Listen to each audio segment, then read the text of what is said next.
كذلك قال الذين لا يعلمون مثل قولهم فالله يحكم بينهم يوم القيامة فيما كانوا فيه يختلفون صدق اللہ العظیم۔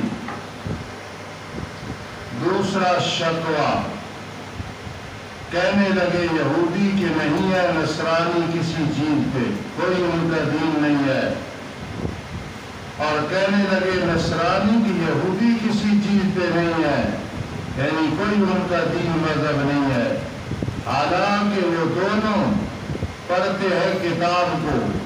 اسی طرح کہا ان لوگوں نے جو نہیں جانتے مشرکین مکہ مثل ان کی بات کے، بس اللہ فیصلہ فرمائے گا ان کے درمیان قیامت کے دن جس میں وہ اختلاف کر رہے، نجران کے نصارہ، یہود کے علماء، نجران کے نصارہ بیٹھے تھے تو یہود کے علماء بھی آ گئے۔ اس وقت یہودی کہنے لگے نصرانیوں کا کوئی مذہب نہیں ہے، نصرانی کہنے لگے ان کا کوئی مذہب نہیں ہے۔ فرمایا مشرکین مکہ آخری دین اور پیغمبر علیہ السلام کے بارے میں اسی طرح کہتے ہیں، جس کا یہ مطلب ہے فَاللَّهُ يَحْكُمُ بَيْنَهُمْ يَوْمَ الْقِيَامَةِ فِيمَا كَانُوا فِيهِ يَخْتَلِفُونَ۔ پس اللہ فیصلہ فرمائے گا ان کے درمیان قیامت کے دن جس میں اختلاف کر رہے ہیں۔ یہودی اپنے دور میں جب تورات کا حکم تھا تو برحق تھے، آقلا نصرانی انجیل جب تھی تو برحق، اب قرآن آ گیا، ساری وہ کتابیں سچی ہے، لیکن اب عمل کرنا ہے تو قرآن مقدس پہ کرنا ہے اور نبی اکرم صلی اللہ تعالی علیہ وسلم کی سیرت پہ کرنا ہے۔ تیسرا شکوہ، اور کون شخص زیادہ ظالم ہو سکتا ہے اس شخص سے جس نے منع کیا اللہ کی مسجدوں سے۔ منع کا مفعول اول ہے مساجد اللہ۔ کون شخص زیادہ ظالم ہو سکتا ہے اس شخص سے جس نے منع کیا اللہ کی مسجدوں سے، یہ کہ ذکر کیا جائے اس میں اللہ کا نام، یہ مفعول ثانی ہے یذکر فی اسمہ کا، یعنی جیسے نصرانیوں نے بیت المقدس سے منع کیا، مشرکین مکہ نے مسجد الحرام سے منع کیا، ان سے بڑا ظالم کون ہو سکتا ہے؟ رات کو مطالعہ کر رہا تھا، مفسرین کرام رحمہم اللہ تعالیٰ فرماتے ہیں من اظلم کا مطلب ہے لا احد اظلم، لا احد اظلم، کوئی بھی بڑا ظالم نہیں اس شخص سے جو اللہ کی مسجدوں سے منع کیا جائے کہ ذکر کیا جائے ان میں نام اس کا، اور کوشش کرے مسجدوں کے برباد کرنے کی۔ اس سے بڑا کوئی ظالم ہو سکتا ہے؟ کوئی ظالم نہیں ہے۔ اولئک ما کان لهم من يدخلوها الا خائفین، یہ لوگ ایسے ہیں کہ ان کے لیے نہیں کہ داخل ہوں مسجدوں میں مگر ڈرانے ڈرتے ہوئے۔ اللہ کا ڈر ہے یا مومنین کا ڈر ہے کہ گرفت ہو جائے گی، یہ خود ایسے ڈر کے وقت گزار رہے۔ مسجد کی توہین کرنے والا زندگی میں توہین، مرتے وقت اس کی توہین، قبر میں توہین، پرسرات پہ توہین، ہمیشہ کے لیے ذلیل و رسوا ہو جاتا ہے، یہ مطلب ہے۔ ان کے لیے دنیا کی زندگی میں ذلت اور ان کے لیے آخرت میں عذاب ہوگا بہت بڑا۔ کرونا کے حوالے سے جو مسجدیں بند ہوئی، اللہ بند ہوئی، بہت بڑا ظلم تھا، اس لیے کہ مسجدیں تو ایک پناہ گاہ ہے، مسجدوں میں تو اللہ کا ذکر کیا جاتا ہے، جماعت کے ساتھ نماز پڑھی جاتی ہے۔ وَأَنَّ الْمَسَاجِدَ لِلَّهِ فَلَا تَدْعُوا مَعَ اللَّهِ أَحَدًا، ہونا ایسے چاہیے تھا کہ سارے لوگ مسجدوں میں اکٹھے ہو، اللہ اللہ کرو، اللہ اس مصیبت سے فارغ فرمائے۔ پتہ نہیں کتنی مسجدیں روتی رہی۔ جہاں میں نے دورہ حدیث شریف کیا، ایک دفعہ وہاں شیعوں کے ساتھ سنیوں کا جھگڑا ہو گیا، مسجد سیل ہو گئی۔ ایک پولیس والے نے محلے میں لوگوں کو رو کے بتایا کہ مجھ سے جو مرضی قسم اٹھا لو، زور کے وقت اور عصر یا فجر کے وقت مسجد سے رونے کی آواز آتی ہے، کیونکہ اذان نہیں، جماعت نہیں، بعد میں وہ مسجد کھل گئی۔ اس لیے یاد رکھنا ایسے حالات آ گئے تو الٹا حکم ہو کو چلو مسجدوں میں، مسجد امام تالے لا گئے، یہ چیزیں نہیں۔ ومن اظلم ممن منع مساجد اللہ. میرے عزیزو توجہ کرنا میری طرف. ایک اعتراض ہے، پہلے اعتراض سمجھو گے پھر جواب سمجھ آئے گا. قرآن کہتے ہیں ومن اظلم ممن منع مساجد اللہ. ایک مقام میں آتا ہے ومن اظلم ممن قدم شہادتاً. ٹھیک ہے، کون شخص ہے. اور ایک مقام میں آتا ہے ومن اظلم ممن افترى علی اللہ. ایک مقام میں آتا ہے ومن اظلم ممن کذب. اب یہ ساری آیات کیا مطلب بنے؟ ایک کا مطلب یہ بنا یعنی اللہ کی مسجدوں سے منع کرنا اس سے بڑا ظالم کوئی نہیں. دوسری آیت کو اچھا حکیم دیکھا تو اس میں ہے کہ جو گواہی کو چھپائے جو اس کے پاس ہے اس سے بڑا ظالم کوئی نہیں. تیسری آیت کو دیکھا تو اس میں ہے جو اللہ پہ جھوٹ باندھے اس سے بڑا ظالم کوئی نہیں. چوتھی آیت کو دیکھا تو مطلب ہے اس سے بڑا ظالم کوئی نہیں جو اللہ پہ اللہ کی قرآن کی تکذیب کرے. سوال پہلے سمجھ آ گیا کہ نہیں؟ قرآن مجید میں یہ ذہنی تعارض آ گیا ہے کوئی نہیں، لیکن سمجھانے کے لیے کہہ رہا ہوں. ومن اظلم ممن منع مساجد اللہ. ومن اظلم ممن قدم شہادتاً. ومن اظلم ممن افترى علی اللہ کذبا. ومن اظلم ممن کذب. اب کیا کہو گے؟ آخر ظالم تو پھر ایک ہی ہے نا. اظلم جو ہوا کون بڑا ظالم؟ تو پھر مسجد سے روکنے والا بڑا ظالم ہو گیا، گواہی چھپانے والا بڑا ظالم ہو گیا، جھٹلانے والا بڑا ظالم ہو گیا. ٹھیک ہے، یہی بات ہے نا. اللہ پہ جھوٹ باندھنے والا کہ میری طرف نہیں کی گئی اور نہیں کی گئی اس کی طرف ہے. اب یہ ذہن میں بات آ گئی کہ یہ اس کو تعارض کہتے ہیں. اس کا مولانا جواب یہ ہے کہ من اظلم ممن منع مساجد اللہ. اس درجے میں بیان ہو رہا ہے اس سے بڑا ظالم کوئی نہیں جو منع کرے اللہ کی مسجدوں سے. اس درجے میں اور بڑا ظالم کوئی نہیں. مساجد کی توحید میں اور بڑا ظالم کوئی نہیں. اللہ پہ جو جھوٹ باندھتا ہے تو جھوٹوں میں سے اس میں بڑا ظالم کوئی نہیں. جو جھٹلاتا ہے تو جھٹلانے والوں میں سے اس سے بڑا ظالم کوئی نہیں. جو گواہی چھپاتا ہے تو اس سے بڑا چھپانے والا کوئی ظالم کوئی نہیں. مثلا میں کہتا ہوں یہ تین بیٹھے ہیں یار ان سے بھی بڑا کوئی نالائق ہے، بس کہہ دیا. یہ شرجامی میں ان سے بڑا کوئی نالائق ہے، یہ میرا مطلب ہے. ان سے بھی بڑا کوئی لائق ہے مطلب ہے صرف میں ان سے بڑا کوئی لائق ہے. یہ پھر یار عبد الغفور جو کتاب پڑھ تو اس میں بھی ان سے بڑا کوئی نالائق ہے. تو جس جس درجے کی بات ہو رہی ہے اس میں اظلم مراد ہے. اور آسان کروں، جس جس محکمے کی بات ہو رہی ہے ایک اس محکمے کا افسر ہے ایک اس کا افسر ہے. بس اب یہ بات زندگی میں بھلانی نہیں ہے. یہ بڑا غوطہ لگا کے یہ میں آپ کی بھی بات نکال کے لایا ہوں. ومن اظلم ممن منع مساجد اللہ. کون شخص زیادہ ظالم ہے اس شخص سے جو منع کرتا ہے اللہ کی مسجدوں سے. یہ کہ ذکر کیا جائے اس میں نام اس کا ان مصدریہ ہے، جز کرو فعل مجہول ہے. یہ بتاویل مصدر ہو کے مفعول ثانی بن گیا ہے. وسعی فی خرابها، اور کوشش کرتا ہے اس کے برباد کرنے میں. اولئک ما کان لهم ان يدخلوها الا خائفین. یہ لوگ ان کے لیے مسجد میں داخل ہو مگر ڈر ہے، ڈرتے ہوئے. ان کے لیے دنیا کی زندگی میں ذلت ہے اور ان کے لیے آخرت میں عذاب ہے بہت بڑا. مسلمان مسجد میں جاتا ہے اللہ کا ڈر تو ہوتا ہے لیکن ڈر کے نہیں جاتا ہے، خوشی سے جاتا ہے کہ اللہ کے گھر جا رہا ہوں. لیکن یہ جو ظالم ہے مساجد کے توہین کرنے والے یہ خائفین جا رہے ہوتے ہیں، کب کبھی داری ہوتی ہے منحوس ہو کے جا رہے ہوتے ہیں.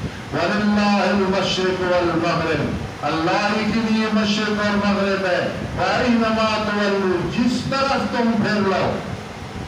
قاضی شمس الدین علیہ رحمت فرماتے ہیں إِلَى الْكَعْبَةِ، کعبہ کی طرف پھرو تو منہ پھیرو. من المدینہ اور من مصر من الہند اور سندھ. فرما مدینہ منورہ میں ہو، مصر میں ہو، ہند میں ہو، سندھ میں ہو، جہاں کہیں پر اینما تولو، جس طرف منہ پھیر لو. فَسَمَّ وَجْهُ اللَّهِ، وہاں اللہ کی ذات موجود ہے. ان اللہ واسع علیم، بے شک اللہ تعالی وسیع علم والا ہے، اسے سارا پتہ ہے. وقالوا اتخذ اللہ ولدا، چوتھا شکوہ ہے. ربنا تقبل منا، سبحان اللہ. اپنی حیثیت میں آ کے اظلم ممن منع، اس حیثیت میں اظلم ممن کتم ممن افترا ممن کذب، اپنے اپنے محکمے میں، اپنے اپنے کردار میں. وقالوا اتخذ اللہ ولدا، کہنے لگے اللہ نے اولاد بنا لی. چوتھا شکوہ. یہودی کہنے لگے عزیر اللہ کا بیٹا ہے، اسے بیٹے کا مقام دیا اللہ نے، معاذ اللہ. نصرانی کہنے لگے عیسیٰ علیہ السلام کے بارے میں کہ اللہ کا بیٹا، اللہ نے بیٹا بنا لیا. مشرکین کہنے لگے فرشتے اللہ کی بیٹیاں ہیں. پاک ہے وہ اللہ سبحانہ مفعول مطلق پہ معذور، سب وقت سبحانہ. پاک ہے وہ اللہ کی اس کی اولاد ہو، بلکہ اسی کے لیے جو کچھ آسمانوں میں ہے اور جو کچھ زمینوں میں ہے. کل لہ قانتون، سارے کے سارے اللہ کے لیے فرمانبرداری کرنے والے ہیں. طوعاً، خوشی سے جھک رہا ہے، کرعاً، مجبوری سے جھکا ہوا. موت آ گئی، بیماری آ گئی، تکلیف آ گئی، سارے اللہ کے لیے جھکنے والے. بدیع السماوات والارض، نئے سرے سے بنانے والے آسمانوں اور زمینوں کو. آسمان و زمین کا کوئی خاکہ، کوئی نقشہ نہیں تھا، بلکہ اللہ رب العزت نئے سرے سے بنانے والے آسمانوں اور زمینوں.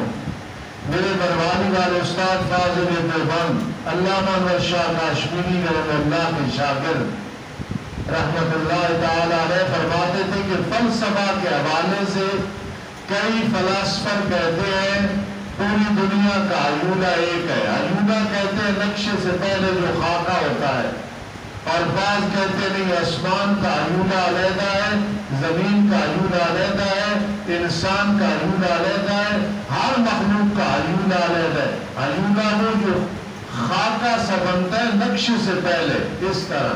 اور وہ ایونا بنانے والا بھی اللہ ہے. ایونا بنانے والا بھی، یہ لفظ صحیح دیکھو قرآن مجید کے جنہوں نے پہلے لکھا ہوا ہے لفظ ایونا، ہونا نہ لکھا کرو، ہونا ایونا. کوئی استاد تھے، ان کے پاس طالب علم آیا، بڑے قد و قامت والا. میں نے استاد شرجامی پڑھنی ہے.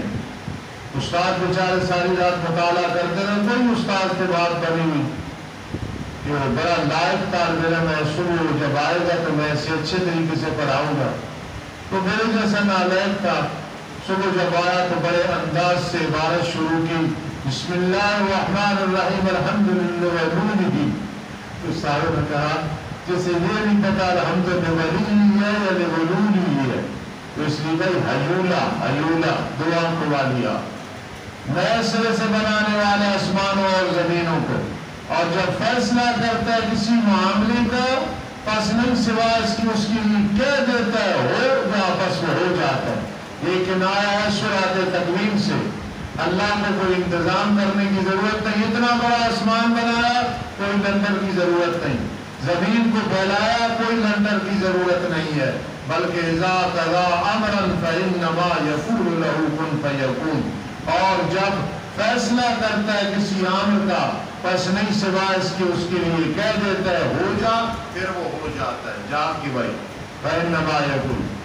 مولانا حسین احمد مدنی رحمت اللہ تعالی علیہ ایک شعر پڑھتے تھے، مجھے یاد آ گیا. ان الذی انت ترجو وتامل مسکین ابن مسکینی فاسترزق اللہ عما فی خزانتی انما الامر بین الکاف والنون. جس سے تو نے امیدیں وابستہ کی ہوئی، یہ مجھے کام آئے گا، وہ مجھے کام آئے گا. وہ تو مسکین بیٹا مسکین کا ہے. اللہ سے رزق مان، جس کے قبضہ قدرت میں ہے. کون کہتا ہے تو یہ کون ہو جاتا. نہیں سمجھی بات؟ کون کہتا ہے تو اللہ کا ارادہ وجود رکھتا ہے، ارادہ کرتا ہے وہ کام ہو جاتا ہے. اس لیے فرمایا جب فیصلہ کرتا ہے کسی امر کا، نہیں سوائے اس کے کہہ دیتا ہے اس کے لیے ہو جا، پس وہ ہو جاتا ہے. یاد رکھنا قرآن مجید کی آیات انسان کو تسلی دیتی ہے.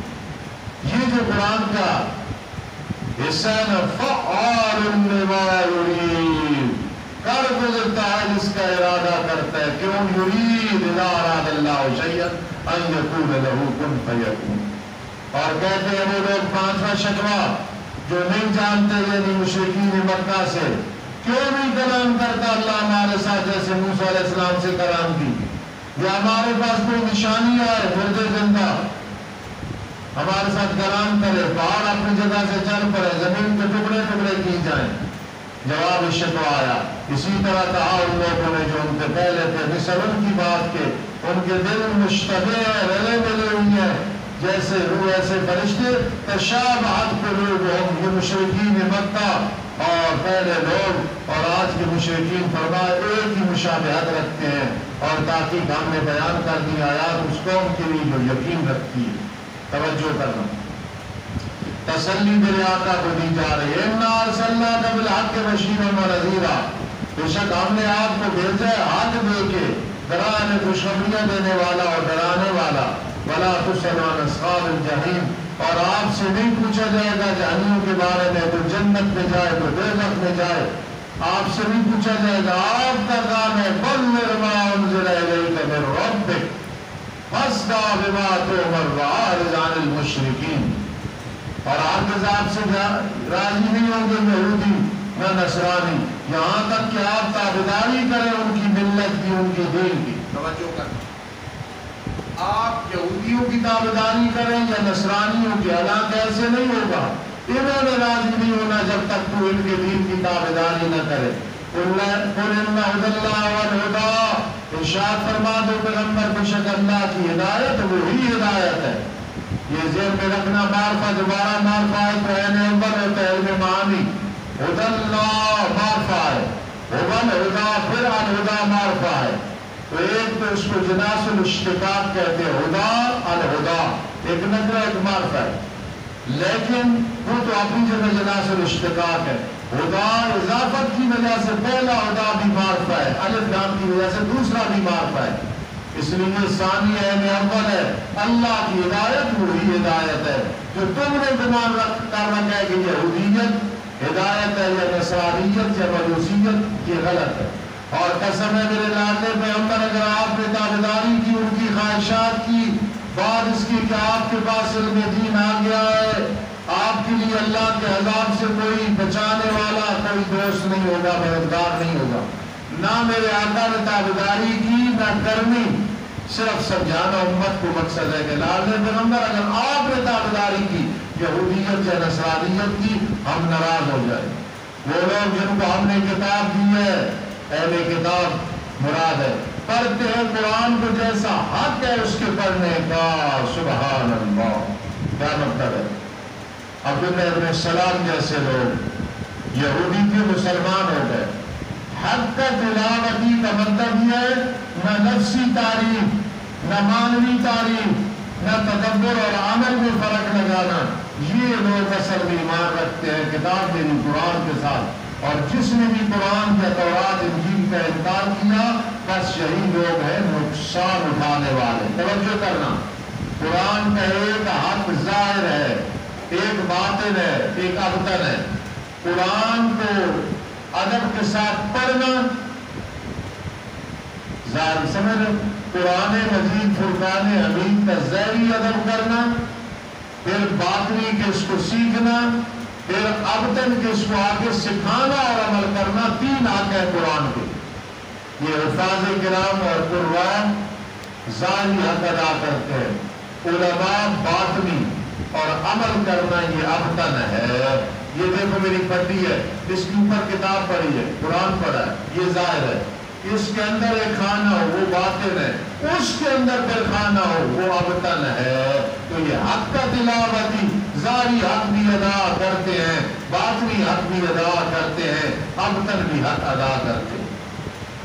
خاتمہ باس توحید پر بنی اسرائیل کو دوبارہ یاد دہانی، اے یعقوب علیہ السلام کی اولاد، یاد کرو تم میری نعمت کو جو میں نے تم پہ انعام کیا ہے۔ نعمتی انعام تو جناس الاشتقاق ناقص، پہلا مصدر ہے دوسرا فعل ہے، جناس الاشتقاق ناقص، ناقص مرادی کو کمی والا، ایک کامل ہوتا ہے دونوں سیدھے اکٹھے آ جائے، ہدی اللہ الہدا، یہ جناس کامل ہے، جناس الاشتقاق کامل ہے، سیدھے میں تبدیلی آ جائے یہ جناس کامل نہیں ہوتا، جناس الاشتقاق کامل نہیں ہوتا، ناقص ہو۔ اور بے شک میں نے تمہیں بزرگی دی جہان والوں پہ، اور ڈرو اس دن سے کہ نہیں بدلہ دے سکے گا کوئی جی کسی چیز سے کچھ بھی، اور نہ قبول کیا جائے گا ان سے بدلہ، اور نہ وہ نہ انہیں شفاعت نفع دے گی، شفاعت قاری، شفاعت محبت، شفاعت رجا مسنونہ نفع دے گی، اور نہ وہ مدد کیے جائیں گے عذاب سے۔ وَإِذِ ابْتَلَىٰ إِبْرَاهِيمَ رَبُّهُ بِكَلِمَاتٍ، تمہید برائے صداقت رسالت، تمہید برائے بیان صداقت رسول اللہ صلی اللہ علیہ وسلم۔ یاد کرو جب ابراہیم علیہ السلام کو آزمایا اس کے رب نے چند کلمات کے ساتھ جان کو آگ کے حوالے کر دے تو آگ کے حوالے کر دی، علاقہ چھوڑ دے تو ہجرت کی، بیٹے کو ذبح کر تو لٹا دیا، سبحان اللہ۔ پھر بیٹے کو اس سے پہلے غیر زرعین وادی میں چھوڑا تو چھوڑ دیا، یہ آزمائش ہے۔ جب آزمایا ابراہیم علیہ السلام کو اس کے رب نے چند کلمات کے ساتھ فَأَتَمَّهُنَّ، پھر حضرت نے مکمل کر دیا ان کلمات کو۔ تدیبانہ مانا کریں امتحان میں 100 نمبر لے کے بلکہ ممتاز درجے میں پاس ہو گئے تو سبحان اللہ۔ فَأَتَمَّهُنَّ، 100 نمبر لے کے ممتاز درجے میں پاس ہو گئے۔ بعض یہ کہتے ہیں کہ اس کلمات سے مراد وہ 30 آیات ہے جو کہ ان المسلمین والمسلمات قد افلح المؤمنون الذین هم فی صلاتهم خاشعون التائبون العابدون، وہ کلمات مراد ہے۔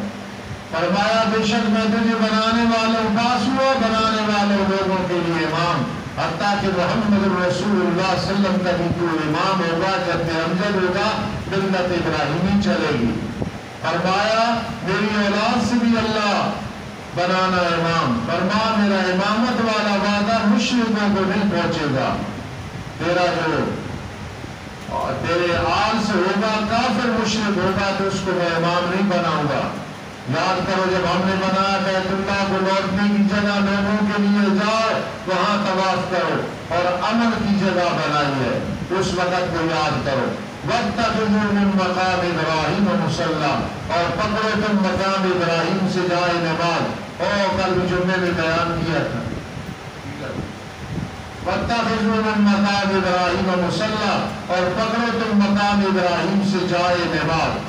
کل بیان کیا تھا فاروق اعظم رضی اللہ کے پیغمبر جی چاہتا ہے مقام ابراہیم پہ 2 نفل پڑھے، فرما قانون فرش پہ نہیں بنتے، عرش سے بن کے آتے ہیں۔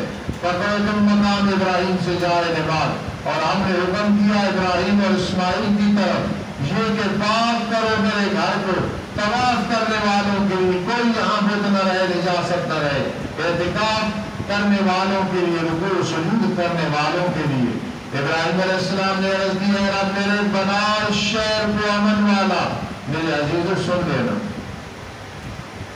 بات یہ ہے کہ ہمارا ترجمے میں مقصد لمبی چوڑی تفصیل کرنی نہیں ہے، وہ آدمی پڑھ لیتا ہے آ جاتی، لفظی ترجمے پہ میرا زور ہوتا ہے، تو آپ بھی جو لفظی ترجمے اس پہ زور دینا ہے، مختصر تفصیل صرفناک کی بات منطقی۔ ہمارا جو اصل معیار اور ٹارگٹ ہے وہ یہ کہ لفظی ترجمہ یاد ہو جائے، اس پہ نظر لگا دو۔ بنا دے اس شہر کو امن والا، سوال پیدا ہوتا ہے یہاں بلدن آیا ہے، دوسرے مقام میں البلد آیا ہے، اس وقت یہ ابھی جنگل بیابان تھا، وہاں جب ذکر ہے البلد تو تیار ہو چکا تھا، اس لیے فرما بنا دے اس جگہ کو شہر امن والا اور رزق دے اس کے آل کو پھلوں سے۔ یجمع الیہ ثمرات کل شیء، جاؤ نا اللہ تمہیں لے جائے عمرے اور حج پہ، ہر علاقے کا بھی پھل وہاں موجود ہوتا ہے۔ کیلا ایک فاروقی کھائے اور ایک انعام اللہ کھائے تو سیر ہو جائے گی، اتنا بڑا کیلا، اتنے بڑے وہاں سیر، اتنا بڑا وہاں تربوز، اس لیے یہ اثر ہے اس دعا کا، رزق دے اس کے آل کو پھلوں سے جو بھی ان میں سے ایمان لایا اللہ اور دن آخرت کے ساتھ۔ من آمنا یہ آل سے بدل ہے، فرمایا جس نے کفر کیا ابراہیم میں اس کو نفع دوں گا تھوڑا سا دنیا کی زندگی میں، پھر مجبور کروں گا جہنم کے عذاب کی طرف، اور برا ہے وہ ٹھکانہ۔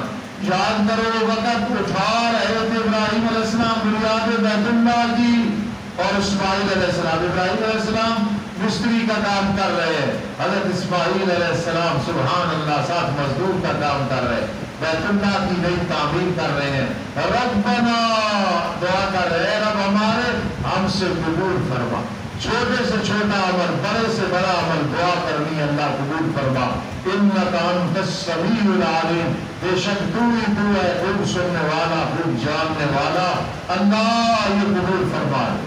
میں نے کہا تھا تمہید ہے، ساری تمہید ہے، آگے میرے آقا کی صداقت رسالت کا ذکر آ رہا ہے۔ اے رب ہمارے بنا ہمیں دلال فرما برداری کرنے والا تیرے لیے جھک جائے، اور ہماری اولاد سے بھی ایک جماعت تیرے لیے جھکنے والی، سکھا دے ہمیں ہمارے حج کے آکام، وَتُبْ عَلَيْنَا اللہ ہم پہ رجوع فرما، اِنَّكَ أَنْتَ التَّوَّابُ الرَّحِيمُ، بے شک تو ہی تو بہت بڑا توبہ قبول کرنے والا بہت بڑا مہربان۔